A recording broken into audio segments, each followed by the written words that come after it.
இன்னைக்கு நம்ம வந்து லஞ்ச் ரெசிபி தான் பார்க்க போறோம். இன்னைக்கு நான் இஞ்சி ரசம் பண்ண போறேன். இதை வந்து ரசமாவும் எடுத்துக்கலாம், அப்படி இல்லைன்னா நம்ம வந்து சூப் மாதிரி செஞ்சு கூட நம்ம வந்து அப்படியே சாப்பிட்டுக்கலாம். இதுக்கு நான் வந்து துவரம் பருப்பு எடுத்திருக்கேன். ஒரு கை அளவுக்கு நான் வந்து துவரம் பருப்பு எடுத்திருக்கேன்.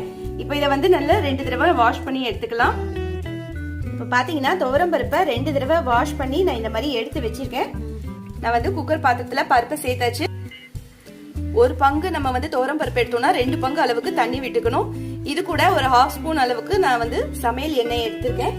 மீடியம் சைஸ்ல 2 தக்காளி எடுத்துட்டு நான் வந்து கட் பண்ணி வச்சிருக்கேன். அதையும் இது கூட சேர்த்துருவோம். நல்ல நமக்கு கொலஸ்ட்ரால் வெந்து வந்துடும். இப்ப நான் வந்து மூடி போட்டு மூடியாச்சு. இதுல நம்ம வந்து விசிலும் வச்சிருக்கோம். 4 விசில் வந்து நான் ஆஃப் பண்ணிக்கிறேன். இந்த இஞ்சி ரசத்துக்கு நம்ம அரைச்சு வைக்க வேண்டிய ஒரு சீக்ரெட் மசாலா தான் நம்ம வந்து இன்னைக்கு பார்க்க போறோம். இந்த மசாலா இருந்தாதான் இந்த இஞ்சி ரசம் வந்து டேஸ்ட் வந்து ரொம்பவே நல்லா இருக்கும். ஒரு 4 கருவேப்பிலை எடுத்திருக்கேன்.